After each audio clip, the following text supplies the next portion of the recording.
Hello friends, ಬನ್ನಿ ಇವತ್ತಿನ as ಎಪಿಸೋಡನ್ನು ನೋಡ್ಕೊಂಬರೋಣ.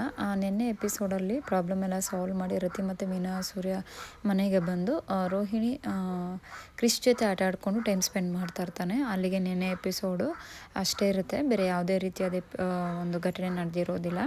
ಅದಾದಮೇಲಿಂದ ರತಿ ಮನೆಯವರು ದುಡ್ಡು ಕೇಳ್ತಾ ಇರ್ತಾರೆ. ದುಡ್ಡು ಬೇಕೇ ಬೇಕು ಅಂತ ಹೇಳಿ ಬಂದು ಕಸ್ತೂರಿ ಮನೇಲಿ ಗಲಾಟೆ ಮಾಡಿರ್ತಾರೆ. ಅದಕ್ಕೋಸ್ಕರ ಈಗ ಶಾಂತಿ ಕೂತ್ಕೊಂಡು ಮಾತಾಡ್ತಾ ಇರ್ತಾಳೆ. ಅದೇ ಟೈಮ್ಗೆ ಈ ಕಡೆ ರೋಹಿಣಿ ಬರ್ತಾಳೆ. ನನಗೆ ಅದೆಲ್ಲ ಗೊತ್ತಿಲ್ಲ, ಪ್ರಾಬ್ಲಮ್ ಕ್ರಿಯೇಟ್ ಮಾಡಿರೋದು ನೀವೇ, ಅಲ್ಲಿಗೆ ನೀವೇ ಪ್ರಾಬ್ಲಮ್ನ ಸಾಲ್ವ್ ಮಾಡಬೇಕು, ಅವ್ರು ಕೇಳ್ತಾರೆ 10 ಲಕ್ಷ ನೀವೇ ಕೊಡಬೇಕು ಅಂತೇಳಿ ರೋಹಿಣಿಗಂತಾರೆ. ಅದಕ್ಕೆ ರೋಹಿಣಿ ಅತ್ತೆ ನಾನು ಹೆಂಗೆ ಅತ್ತೆ, ಬಸ್ರಿ ಆಗಿದ್ದವಳು, ಲವ್ ಮಾಡಿದ್ದವರು, ಡ್ಯಾನ್ಸ್ ಕ್ಲಾಸ್ ನಡೆಸಿ ನೀವು ನಾನೇ ಕಟ್ಟಬೇಕು ಅಂದಾಗ ನೀನೇ ಅಲ್ವಾ ಅವ್ರಿಗೆ ಹೋಗಿ ದುಡ್ಡು ಕೊಡ್ತೀನಿ ಅಂತ ಹೇಳ್ಬಿಟ್ಟು ಬಂದಿರೋದು, ನೀನೇ ಕಟ್ಟಬೇಕು ಅಂತೇಳಿ ರೋಹಿಣಿಗಂತಾರೆ.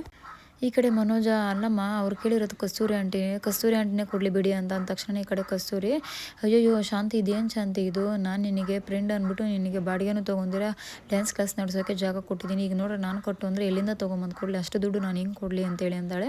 ಅದಕ್ಕೆ ಈ ಕಡೆ ಶಾಂತಿ ನಾನು ನಿನ್ನ ಕೊಡು ಅಂತ ಹೇಳಿದ್ನ, ಇಲ್ಲ ತಾನೆ ಮತ್ತೆ ಯಾಕೆ ತಲೆ ಕೆಡಿಸ್ಕೊಂತೀಯ, ಬಾಯಿ ಮುಚ್ಕೊಂಡು ಸುಮ್ಮನೆ ಕೂತ್ಕೋ, ದುಡ್ಡು ಕೊಡಬೇಕಾಗಿರೋದು ಇವಳು, ಈ ಸಮಸ್ಯೆನ ಉದ್ಭವ ಮಾಡಿರೋದು ನೀವೇ ಅಲ್ವಾ, ನೀವೇ ದುಡ್ಡು ಕೊಡಬೇಕು ಅಂತೇಳಿ ಅಂತಾರೆ. ನೀನೇ ಅಲ್ವಾ ಈ ಐಡಿಯಾ ಕೊಟ್ಟಿದ್ದು, ಈ ದುಡ್ಡು ಮಾಡೋ ಐಡಿಯಾ, ಅದಕ್ಕೆ ನೀನೇ ಕೊಡಬೇಕು ಅಂತೇಳಿ ಶಾಂತಿ ರೋಹಿಣಿಗಂತಾರೆ. ಅದಕ್ಕೆ ರೋಹಿಣಿ ಅತ್ತೆ ಪ್ಲೀಸ್ ಅತ್ತೆ ನಾನು ಹೇಳೋದನ್ನ ಕೇಳಿಸ್ಕೊಳ್ಳಿ ಅಂದರೆ ಶಾಂತಿ ಕೇಳ್ಕೊಳ್ಳೋದೇ ಇಲ್ಲ. ನಿಮಗೆ ನನ್ನ ಮೇಲೆ ಇರೋ ಕೋಪ ಒಂದು ಸ್ವಲ್ಪ ತಣ್ಣಗಾಗಲಿ ಅಂತೇಳಿ ನಾನು ಈ ಥರ ಮಾಡಿದೆ, ಈ ಥರ ಆಗುತ್ತೋ ನನಗೇನು ಗೊತ್ತು ಅಂತೇಳಿ ಅಂತಾರೆ. ಅದಕ್ಕೆ ಓಕೆ ಆಯಿತು, ನನ್ನ ಮೇಲೆ ಕೋಪ ಕಮ್ಮಿ ಆಗಬೇಕು ಅಂತಂದರೆ 20 ಲಕ್ಷ ಕೊಡು, ಕೋಪ ಕಮ್ಮಿ ಆಗುತ್ತೆ ಅಂತೇಳಿ ಅಲ್ಲಿಂದ ಶಾಂತಿ ಹೊರಟ್ಬಿಡ್ತಾಳೆ. ಈ ಕಡೆ ರವಿ ಶ್ರುತಿ ಇದ್ಕೊಂಡು ಶ್ರುತಿ ಅವರು ರೋಹಿಣಿಯವರೇ ನೀವು ಪ್ರಾಬ್ಲಮ್ನ ಕ್ರಿಯೇಟ್ ಮಾಡ್ಕೊತಾ ಇದ್ದೀರಾ, ಅದಾಗ ಅದೇ ಬರ್ತಾ ಇಲ್ಲ, ನೀವೇ ನಿಮ್ಮ ಸಮಸ್ಯೆಗಳನ್ನ ಉದ್ಭವ ಮಾಡ್ಕೊಂಡು ನಿಮ್ಮ ತಲೆ ಮೇಲೆ ಹಾಕ್ಕೊತಾ ಇದ್ದೀರಾ ಅಂತ ಹೇಳಿ ಸರಿ ಬಾಯ್ ಒಳ್ಳೇದಾಗಲಿ ಅಂತೇಳಿ ಅಲ್ಲಿಂದ ಹೊರಟೋಗ್ತಾರೆ. ಈ ಕಡೆ ಸೂರ್ಯನು ಸಹ ಮನೋಜಗೆ ನೀನು ತುಂಬ ಬ್ರಿಲಿಯಂಟ್ ಅಂತ ಗೊತ್ತಾಗ್ಬಿಡ್ತು ನನಗೆ, ನೀನು ಇಷ್ಟೊಂದು ಬುದ್ಧಿವಂತನು ಅಂತ ನಾನು ಅಂದ್ಕೊಂಡಿರಲಿಲ್ಲ, ತುಂಬ ಬುದ್ಧಿವಂತ ಬಿಡು ಅಪ್ಪಣೆ ಅಂತೇಳಿ ಈ ಕಡೆ ಮನೋಜನ ಶಬಾಷ್ ಅಂತೇಳಿ ಬಾಮ ನಾವು ಕಾಫಿ ಕುಡಿಯೋಣ, ಒಳ್ಳೇದಾಗಲಿ, ಅವ್ರ ಕೆಲಸ ಅವ್ರು ಮುಗಿಸ್ಕೊಂಡ್ಲಿ ಅಂತ ಹೇಳಿ ಅಲ್ಲಿಂದ ಅವರು ಸಹ ಹೊರಟೋಗ್ತಾರೆ. ಈ ಕಡೆ ಮನೋಜ ನೈಟು ಹೊತ್ಕೊಂಡು ಕೂತಿರ್ತಾನೆ. ಈ ಕಡೆ ಸೂರ್ಯ ಮತ್ತು ರವಿ ಇಬ್ಬರೂ ಸಹ ಏನಾಯಿತು ಅಂತ ಕೇಳ್ತೀವಿ ಸಹ ಮಾತಾಡೋದೇ ಇಲ್ಲ. ಬೇಜಾರಾಗ್ತಿದೆ ನನಗೆ, 10 ಲಕ್ಷ ಎಲ್ಲಿಂದ ತೊಗೊಂಬರೋದು, ಅದಕ್ಕೆ ಏನಾದರೂ ಒಂಚೂರು ನೀವು ಹೆಲ್ಪ್ ಮಾಡಿ ಅಂತೇಳಿ ಅಂತಾರೆ. ಅದಕ್ಕೆ ಈ ಕಡೆ ರವಿನ ನೀನೇ ದಯವಿಟ್ಟು ನಮ್ಗೆ ಹೆಲ್ಪ್ ಮಾಡಬೇಕು ಅಂತೇಳಿ ರವಿನ ಅಂತಾರೆ.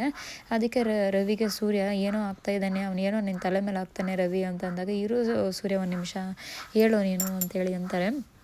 ಅದಕ್ಕೆ ಆಯಿತು, ನಾನು ನಿಮ್ಮ ಅಣ್ಣ ತಾನೇ, ನಾನು ನಿನ್ನ ಫೇವ್ರೆಟ್ ಅಣ್ಣ ತಾನೇ, ನನಗೋಸ್ಕರ ನಿಮ್ಮ ಮಾವ ಹತ್ರ ಒಂದು 10 ಲಕ್ಷ ದುಡ್ಡು ತೊಗೊಂಬಂದು ಕೊಡು ಅಂತೇಳಿ ಅಂತಾರೆ. ಮನೋಜ್ ಆ ಥರ ಅಂದ ತಕ್ಷಣ ರವಿಗೆ ಈ ಕಡೆ ರೈಸ್ ಆಗೋಗ್ಬಿಡುತ್ತೆ. ನನಗೆ ಅಂತ ನಾನು 1 ರೂಪಾಯಿ ದುಡ್ಡು ಕೇಳಲ್ಲ ಅಂತಂದ್ರೆ ನೀನು 10 ಲಕ್ಷ ದುಡ್ಡು ತೊಗೊಂಬರ್ಬೇಕು, ಹೋಗಲೇ ಅದೆಲ್ಲ ಆಗೋದಿಲ್ಲ ಅಂತೇಳಿ ರವಿ ಅಂತಾನೆ. ಅದಕ್ಕೆ ಈ ಕಡೆ ಸೂರ್ಯ ನಾನು ಹೇಳಿಲ್ಲೇನೋ ರವಿ ಏನೋ ಒಂದು ದೊಡ್ಡ ಸ್ಕೆಚ್ ಆಗ್ತಾ ಇದ್ದಾನೆ ಅಂತ ಅಂದ್ಬಿಟ್ಟು ಅಂತೇಳಿ ಈ ಕಡೆ ಸೂರ್ಯ ಅಂತಾನೆ.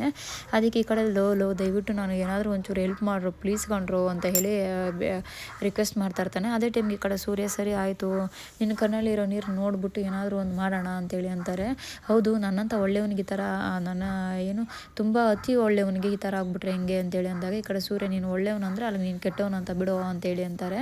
ಸರಿ ಆಯಿತು ದಯವಿಟ್ಟು ಏನಾದರೂ ಒಂದು ಹೆಲ್ಪ್ ಮಾಡೋ ಅಂದಾಗ ಸರಿ ಆಯಿತು ನಾನು ಹೆಲ್ಪ್ ಮಾಡ್ತೀನಿ, ತಲೆ ಕೆಡಿಸ್ಕೊಂಡು ಹೋಗ್ಬೇಡ, ಆರಾಮಾಗಿ ಬೆಡ್ಶೀಟ್ ಹಾಕೊಂಡು ಮಲ್ಕೋ, ಏನಿದೆ ಕೆಲಸ ನಾನು ನೋಡ್ಕೊತೀನಿ ಅಂತಾರೆ. ಪಿಂಕಿ ಪ್ರಾಮಿಸ್ ಅಂದಾಗ ಬಾಯಿ ಮುಚ್ಕೊಂಡು ಹೋಗೋ, ನಾನು ಒಂದ್ಸಲ ಭರವಸೆ ಕೊಟ್ಟರೆ ಆಯಿತು ಅಂತೇಳಿ ಸೂರ್ಯ ಭರವಸೆ ಕೊಡ್ತಾನೆ.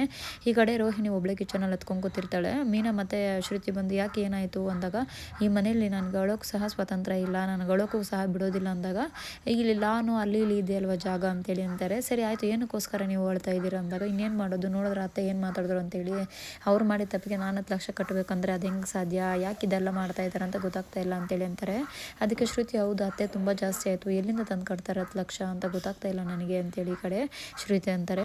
ನೀವು ತುಂಬ ಪಾಪ ಮಾಡಿದ್ದೀರಾ, ಅದಕ್ಕೋಸ್ಕರ ಈ ಥರ ಎಲ್ಲ ಅನುಭವಿಸ್ತಾ ಇದ್ದೀರಾ ಅಂತಾಳೆ. ಅದಕ್ಕೆ ರೋಹಿಣಿ ಶ್ರುತಿ ಅವರೇ ಅಂತೇಳಿ ಜೋರಾಗಿ ಅಂತಾರೆ. ನೀವೇನಾದರೂ ಅಂದ್ಕೊಂಡ್ರು ಪರವಾಗಿಲ್ಲ, ನಾನು ನಿಜಾನೇ ಹೇಳ್ತಾ ಇದ್ದೀನಿ, ನೀವೇನಕ್ಕೋಸ್ಕರ ಅತ್ತೆನ ಇಂಪ್ರೆಸ್ ಮಾಡಬೇಕು ಅಂತೇಳಿ ಟ್ರೈ ಮಾಡ್ತಾ ಇದ್ದೀರಾ, ಅದೇ ಜಾಗದಲ್ಲಿ ಮೀನಾ ಮರಿ ನೀವಿದ್ದರೆ ಏನು ಮಾಡ್ತಾ ಇದ್ದೀರಾ ಅಂದಾಗ ನಾನು ಇಂಪ್ರೆಸ್ಸೇ ಮಾಡ್ತಿರಲಿಲ್ಲ, ನನ್ನ ಪಾಟ್ ನಾನು ಇರ್ತಾಯಿದ್ದೆ, ಅವರೇ ಒಂದಿನ ನನ್ನ ಒಳ್ಳೆತನಕ್ಕೆ ಮೆಚ್ಚು ಅವರೇ ಸುಮ್ಮನಾಗಿರ್ತಾಯಿದ್ರು ಅಂತೇಳಿ ಮೀನಾ ಅಂತಾಳೆ. ಇದು ನಮ್ಮ ಮೀನಾ ಮರಿ ಅಂದರೆ ನಿಮ್ಮ ಪಾಟ್ ನೀವು ಬಿಟ್ಬಿಡ್ಬೇಕು, ಅದನ್ನು ಬಿಟ್ಬಿಟ್ಟು ನೀವು ಯಾಕೆ ಈ ಥರ ಎಲ್ಲ ಕೆಲಸ ಮಾಡೋಕೆ ಹೋಗ್ತೀರಾ, ನಾವೊಂದು ಮಾಡೋಕೆ ಹೋದ್ರೆ ಅದೇ ಒಂದು ಆಗುತ್ತೆ ಅಂತೇಳಿ ಈ ಕಡೆ ಮೀನಾ ಮತ್ತು ಶ್ರುತಿ ಮಾತಾಡ್ತಾರೆ. ಸರಿ ಆಯಿತು ಯಾರಾದರೂ ಗೊತ್ತಿರೋರು ದೊಡ್ಡವ್ರ ಹತ್ರ ಮಾತಾಡಿ ಈ ಸಮಸ್ಯೆಗೆ ಪರಿಹಾರ ತೊಗೊಳ್ಳಿ ಅಂತೇಳಿ ಮೀನಾ ಅಂತಾಳೆ. ಸರಿ ಆಯಿತು ಅನ್ನೋ ಟೈಮ್ಗೆ ಈ ಕಡೆ ಕ್ರಿಶ್ ಬರ್ತಾನೆ. ಯಾಕೆ ಏನಾಯಿತು ಅಳ್ತಾ ಇದ್ದೀರಾ ಆಂಟಿ, ಅಳಬೇಡಿ ಏನೂ ಆಗೋದಿಲ್ಲ ಅಂತೇಳಿ ಅಂತಾರೆ. ಅಮ್ಮ ಹೇಳ್ತಾಯಿದ್ರು ಕಷ್ಟ ಕಾಲದಲ್ಲಿ ದೇವ್ರನ್ನ ನೆನೆಸ್ಕೊಂಡು ನಮ್ಮ ಕಷ್ಟ ಸ್ವಲ್ಪ ಕಮ್ಮಿ ಆಗುತ್ತಂತೆ ಅಂದಾಗ ಸರಿ ಆಯಿತು ಕಂದ ನಾನು ಅಳೋದಿಲ್ಲ ಅಂತೇಳಿ ಕೃಷ್ಣ ಎತ್ಕೊಂಡು ತಬ್ಕೊಂಡು ಮುತ್ತು ಕೊಡ್ತಾಳೆ. ಆದರೆ ಇವರಿಬ್ಬರೂ ಸಹ ಅನುಮಾನದಲ್ಲಿ ನೋಡ್ತಾ ಇರ್ತಾರೆ, ಇದೇನು ಈ ಥರ ಮಾಡ್ತಾ ಇದ್ದಾರೆ ಮಗು ಹತ್ರ ಅಂತ. ಅದೇ ಟೈಮ್ಗೆ ಈ ಕಡೆ ಶಾಂತಿ ಬರ್ತಾರೆ. ಏನಿದು ಏನೋ ಕಾನ್ಫರೆನ್ಸ್ ನಡೆಸ್ತಾ ಇದ್ದೀರಾ, ನೀವೆಲ್ಲ ಮೀಟಿಂಗ್ ಮಾಡ್ತಾ ಇದ್ದೀರಾ ಅಂದಾಗ, ನಾವೇನು ಪಾಲಿಟಿಕ್ಸ್ ಅವರ ಮೀಟಿಂಗ್ ಮಾಡೋದಕ್ಕೆ ಅತ್ತೆ ಅಂತಂದಾಗ, ಹೌದು ಇದು ಮಾಡ್ತಾ ಇರೋದೇನೋ, ಮೀನಾ ಏನೋ ಇಲ್ಲೇ ಇರ್ತಾಳೆ, ಅವಳಿಗೆ ಅಡುಗೆ ಮನೇಲೆ ಕೆಲಸ, ನೀವು ಇಬ್ಬರು ಇಲ್ಲೇನು ಮಾಡ್ತಾ ಇದ್ದೀರಾ ಅಂದಾಗ ಸುಮ್ಮನೆ ಹಿಂಗೆ ಮಾತಾಡ್ಕೊಂಡು ಕೂತಿದ್ದೀರ ಅಂತಾರೆ. ಪಿಡೆ ನೀನೇನು ಇಲ್ಲೇನು ಮಾಡ್ತಾ ಇದ್ದೆ, ನಿನಗೇನು ಇಲ್ಲಿ ಕೆಲಸ, ನಡಿಯೋ ಫಸ್ಟ್ ಆಚೆ ಕಿಚನಿಂದ ಅಂತಾರೆ. ಯಾಕತ್ತೆ ಅವನೇನು ಮಾಡ್ದ, ಅವ್ನ ಪಾಡ್ಗೆ ಅವ್ನು ಸುಮ್ಮನೆ ಕೂತಿದ್ದಾನಲ್ಲ ಅಂದಾಗ, ಹೌದು ಯಾವನ್ ಗುಡ್ದೋ ಎಲ್ಲುಡ್ದೋ ಯಾವ ನಕ್ಷತ್ರನೇನೋ ತೊಗೊಂಬಂದ್ಬಿಟ್ಟು ಮನೇಲಿ ಇಟ್ಟಿದ್ದೀರಾ, ಫಸ್ಟ್ ಅವ್ನ ಮನೆಯಿಂದ ಆಚೆ ಹಾಕ್ರಿ ಅಂತೇಳಿ ಈ ಕಡೆ ಅಂತಾರೆ. ಅದೇ ಟೈಮ್ಗೆ ಈ ಕಡೆ ಶ್ರುತಿ ಆಚೆಗಡೆ ಹೋಗಿ, ಏನತ್ತೆ ನೀವು ಈ ಥರ ಎಲ್ಲ ಮಾತಾಡ್ತೀರಾ ಮಗು ಬಗ್ಗೆ, ನಿಮಗೇನು ಅಷ್ಟು ಮಾತ್ರ ಒಂಚೂರು ಕನ್ಸರ್ನ್ ಇಲ್ಲ ಅಂದಾಗ, ನನ್ನ ಬಾಯಿ ನನ್ನ ಇಷ್ಟ, ನನ್ನ ಮನೆ, ನಾನು ಏನು ಬೇಕಾದರೂ ಮಾತಾಡ್ಬೋದು, ಯಾರು ನನ್ನ ಬಾಯಿಗೆ ಬೀಗ ಆಗೋದಿಲ್ಲ ಅಂತೇಳಿ ಅಂತಾರೆ. ನೀನು ಯಾಕೆ ಅದ್ರ ಬಗ್ಗೆ ಬಾಯಿ ದೊಡ್ಡದಾಗಿ ಓಪನ್ ಮಾಡ್ತಾ ಇದೆಯಾ, ಏನು ತಲೆ ಕೆಡಿಸ್ಕೊಬೇಡ, ನಾನು ಮಾತಾಡೋದೆ ಹಿಂಗೆ ಅಂತ ಹೇಳಿ ಶ್ರುತಿಗೂ ಸಹ ಟಾಂಗ್ ಕೊಟ್ಟು ಅಲ್ಲಿಂದ ಹೊರಟೋಗ್ತಾಳೆ ಶಾಂತಿ. ಈ ಕಡೆ ರೋಹಿಣಿ ಏನು ಮಾಡಬೇಕಂತ ಗೊತ್ತಿಲ್ದಿರ ಕಾಗೆ ಸುಬ್ಬಿಗೆ ಕಾಲ್ ಮಾಡ್ತಾಳೆ. ಈ ಕಡೆ ಕಾಗೆ ಸುಬ್ಬು ಸಹ, ಏನು ಮೇಡಮ್ ಜಾಸ್ತಿ ದಿನಕ್ಕೆ ನೆನೆಸ್ಕೊಂಡ್ಬಿಟ್ಟಿದ್ದೀರಾ ಅಂತೇಳಿ ಅಂದಾಗ, ಆ ಕೆಲಸ ಇತ್ತು ನೆನೆಸ್ಕೊಂಡೆ ಅಂತೇಳಿ ಅಂತಾರೆ. ಹೌದು ನಮ್ಮ ಹತ್ರ ಬಂದವರು ಖಂಡಿತವಾಗ್ಲಿ ಹೋಗೋಕ್ಕೆ ಸಾಧ್ಯನೇ ಇಲ್ಲ, ನಮ್ಮ ಬಳಿ ಬರ್ತಾನೆ ಇರ್ತಾರೆ ಅಂತೇಳಿ ಅಂತಾರೆ. ಸರಿ ಆಯಿತು ಏನು ಸಮಾಚಾರ ಅಂದಾಗ ನಡೆದಿರೋ ಘಟನೆ ಎಲ್ಲ ಹೇಳ್ತಾಳೆ. ಹೇಳಿದ್ದಾದಮೇಲೆ ನಾನು ಈ ಥರ ಅಂತೀನಿ ಅಂತ ತಪ್ಪಾಗಿ ತಿಳ್ಕೊಬೇಡಿ, ಮಾತಿಗೆ ಹೇಳ್ತಾ ಇದ್ದೀನಿ, ನಿನಗೂ ನಿಮ್ಮ ಗಂಡಿಗೇನು ಬುದ್ಧಿನೇ ಇಲ್ವಾ ಅಂತೇಳಿ ಅಂತಾರೆ. ಅದೆಲ್ಲ ಕೇಳಬಾರ್ದು, ನಾನು ಹೇಳಿದ ಕೆಲಸ ಮಾಡಬೇಕಷ್ಟೇ ಅಂತೇಳಿ ಅಂತಾರೆ. ಸರಿ ಆಯಿತು ನಾನು ನಿಮ್ಮ ಕೆಲಸ ಮಾಡಿಕೊಡ್ತೀನಿ, ನನಗೇನು ಕೊಡ್ತೀರಾ ಅಂದಾಗ, ಲಾಸ್ಟ್ ಟೈಮ್ ನಿಮಗೆ ಸೂರ್ಯದು ಕಾರ್ ಬೀಗ ಕೊಟ್ಟಿದ್ನಲ್ವ, ಇನ್ನೇನು ಕೊಡಬೇಕು ಅಂತೇಳಿ ಅಂತಾರೆ.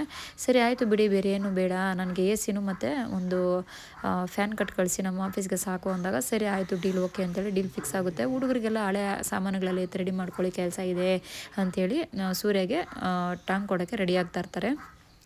ಈ ಕಡೆ ಒಬ್ಬನೇ ಮನೋಜ ಕೂತ್ಕೊಂಡಿರ್ತಾನೆ. ಎಲ್ಲೋಗಿದ್ರು ಅಂದರೆ ತುಂಬ ಕೆಲಸ ಇತ್ತು ಅದಕ್ಕೋಸ್ಕರ ಹೋಗಿದ್ದೆ ಅಂತೇಳಿ ರೋಹಿಣಿ ಅಂದಾಗ, ಸರಿ ಅದು ತುಂಬ ಕೆಲಸನ, ಏನೇನು ಕೆಲಸ ಅಂತೇಳಿ ಸ್ವಲ್ಪ ಹೇಳಿ ಅಂತೇಳಿ ಮನೋಜ ಅಂದಾಗ, ಅದೇ ರತಿಗೆ ಪ್ರಾಬ್ಲಮ್ ಸಾಲ್ವ್ ಮಾಡೋದಕ್ಕೆ ನಾನು ಕ್ಲೈಂಟ್ ಒಬ್ರಿಗೆ ಹೇಳಿದ್ದೀನಿ ಅಂತ ಹೇಳಿ ಅಂತಾರೆ. ಸರಿ ಆಯಿತು 5,000 ಅದರಲ್ಲಿ ಹೋಗ್ಬಿಡುತ್ತಲ್ಲ ಅಂದಾಗ, ದುಡ್ಡೆಲ್ಲ ಏನೂ ಬೇಡಂತೆ ಅಂತೇಳಿ ಅಂತಾರೆ.